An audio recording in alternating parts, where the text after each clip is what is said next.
जंगल से सटे एक छोटे से गांव में एक झील के पास दो बहनें रहती थीं। बड़ी बहन का नाम था सरिता। उसका पति रामेश्वर लंबे समय से बीमार था, जिसकी वजह से घर चलाना मुश्किल हो रहा था। छोटी बहन का नाम था राधिका। उसकी शादी एक सफल सेठ विजय से हुई थी, जो गांव में बड़ा व्यापार करता था। राधिका धनवान थी, लेकिन उसका स्वभाव बेहद कठोर और स्वार्थी था। हर सुबह सरिता अपने छोटे छोटे काम निपटाकर राधिका के बड़े हवेली नुमा घर की ओर चल पड़ती। वहां पहुंचते ही राधिका की तेज आवाज गूंजती। आज फिर देर कर दी सरिता दीदी। इतने बड़े घर में काम का ढेर लगा रहता है और तुम्हें जैसे कोई फिक्र ही नहीं। चलो, अब जो आ गई हो तो हाथ बटाओ। सरिता मुस्कुराकर माफी मांगती। क्षमा करना राधिका, रात भर तुम्हारा भांजा रोहन पेट दर्द से परेशान रहा। मैं जल्दी सब निपटा दूंगी।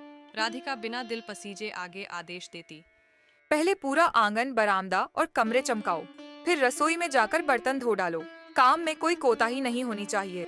सरिता चुपचाप झाड़ू पोंछा लगाती, हर कोना चमकाती, फिर बर्तन मांजती। इधर राधिका आराम से कुर्सी पर बैठी चाय की चुस्कियां लेती रहती। काम खत्म होते होते राधिका फिर बोलती। अब इन अनाजों में से अच्छे दाने चुन लो। कंकड़ पत्थर और टूटे दाने अलग कर दो। मेरे घर में सिर्फ बेहतरीन चीज ही पकती है। फिर जाकर दोपहर का भोजन तैयार करो। सरिता मन महसूस कर सब करती। उसे याद था कि राधिका ने वादा किया था, पैसे तो नहीं दूंगी, पर रोज का मेहनताना अनाज में मिलेगा। वह सोचती, शायद आज कुछ अच्छा अनाज मिल जाए। काम खत्म कर सरिता जाने को होती तो राधिका रोकती रुको दीदी, ये लो। और टूटे फूटे कंकड़ मिले अनाज की छोटी पोटली थमा देती। हमारे यहाँ तो ये कोई नहीं खाता। तुम्हारे घर में काम चल जाएगा।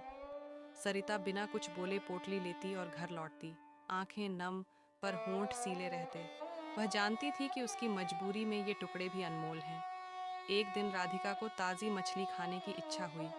सरिता ने सुबह से सफाई की, बर्तन धोए, फिर बड़ी मेहनत से मसाले कूटे, मछली तली और स्वादिष्ट करी बनाई। पूरा घर महक उठा। राधिका और विजय ने जी भरकर खाया। सरिता को उम्मीद थी कि शायद आज रोहन के लिए थोड़ी मछली मिल जाए, पर शाम को राधिका ने सिर्फ बासी रोटी और सूखी सब्जी की पोटली दी। कल का बचा है, गर्म करके खा लेना। ऐसे दिन बीतते गए। सरिता को हमेशा बचा खुचा बासी या खराब हिस्सा ही मिलता। फिर एक दिन विजय को व्यापार में बड़ा मुनाफा हुआ। घर में भव्य हवन और भोज का आयोजन हुआ। गांव भर को निमंत्रण गया। हलवाई आए, तरह तरह के पकवान, मिठाइयाँ, खीर, पूरी कचौड़ी बनी। खुशबू चारों तरफ फैली। सरिता सुबह सुबह पहुंची। राधिका ने ढेर सारे काम थोप दिए, बाहर भीतर सफाई, बर्तन पत्तल गिनना।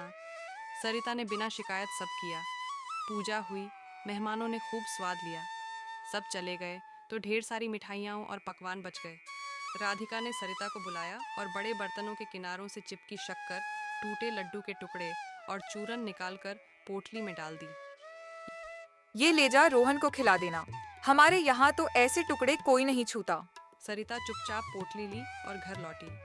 रास्ते में जंगल के पुराने शिव मंदिर के पास से गुजरी। गांव में मान्यता थी कि वहां शिव जी स्वयं विराजते हैं और सच्चे मन की पुकार कभी खाली नहीं जाती।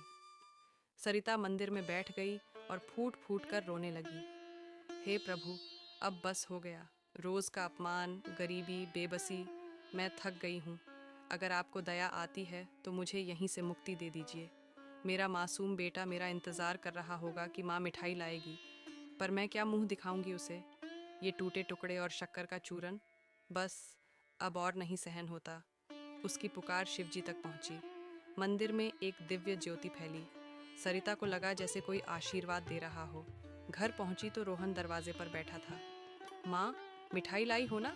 सरिता ने कांपते हाथों से पोटली खोली और आश्चर्य, उसमें रंग बिरंगे ताज़े लड्डू, जलेबी, पेड़े, कचौड़ियाँ और स्वादिष्ट पकवान भरे थे। रोहन खुशी से नाचने लगा। अंदर जाकर सरिता स्तब्ध रह गई। उनका झोपड़ीनुमा घर सोने चांदी, हीरे मोती से भर गया था। महीनों से बिस्तर पर पड़े रामेश्वर अचानक उठ खड़े हुए, बिल्कुल स्वस्थ। ये सब कैसे हुआ? दोनों हैरान थे। सरिता ने रोते रोते सारी बात बताई। ये शिवजी की कृपा है। मैंने उनसे सिर्फ मुक्ति मांगी थी, पर उन्होंने हमें नया जीवन दे दिया। उस दिन से उनका जीवन बदल गया।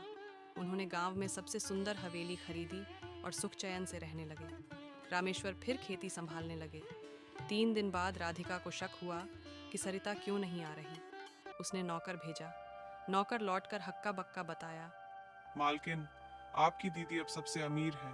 उनका घर महल सा है, पति ठीक है, सब कुछ बदल गया है। राधिका को जलन हुई। उसने विजय से सब बताया और ठान लिया कि वह भी वही करेगी। पति ने बहुत समझाया, लालच बुरा है राधिका, हमें तो सब कुछ है। पर राधिका नहीं मानी। अगले दिन वह सरिता के पास गई और झूठे आंसू बहाए।